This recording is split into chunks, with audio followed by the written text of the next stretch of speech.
Now the fourth classification I have on the basis of molecular forces. So we see that on the basis of molecular forces, they are of 4 types: elastomers, fibers, thermoplastics and thermosetting plastics. Now what are elastomers? Elastomers are actually rubber like, they are solid, but the force which exists between them is a weak van der Waals force, that is the weak van der Waals force, and due to which existence of weak force, they are somehow stretchable also, and you know that development of cross-link actually help them in retracting their original shape. So this is what is the elastomers. Example we have is Buna S, natural rubber, likewise. Second, on the basis of molecular force, we classify polymers into fibers. Fibers are actually thread-like, they can be woven into fabric, and strong forces are there, high tensile strength, and they are crystalline with high melting and boiling point. And you know that due to which this reason, like nylon 66, it can be used in making ropes, nets and all, because they have high strength.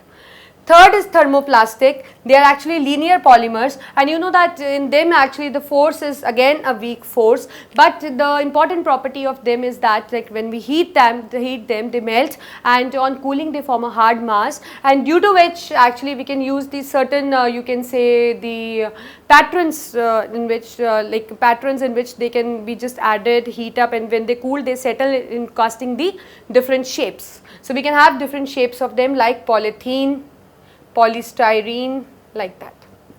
Thermosetting ones are those which are semi-fluid substances with low molecular mass, but you know that when we heat them they develop cross links, due to which they become hard in nature, and sometimes they form a 3-dimensional network also, like bakelite.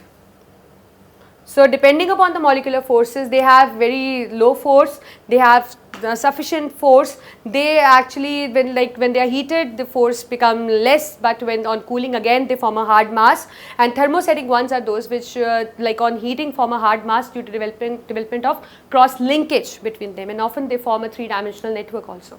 Example for them, because it is stretchable, so example is natural rubber and the synthetic rubbers as well.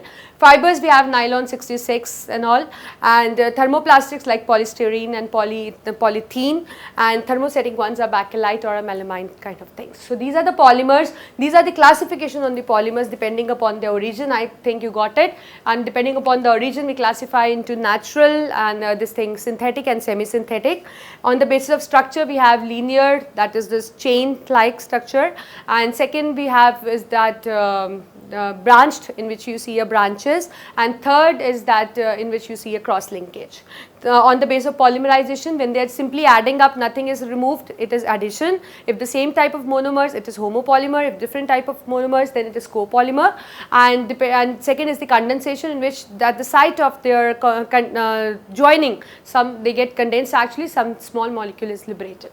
And depending upon the molecular force, they are elastomers, stretchable with weak force, fibers, thread-like, which can be woven into a fabric with high strength, and thermoplastic, which when heated melt, and on cooling it forms a hard mass, so can be cast into different shapes.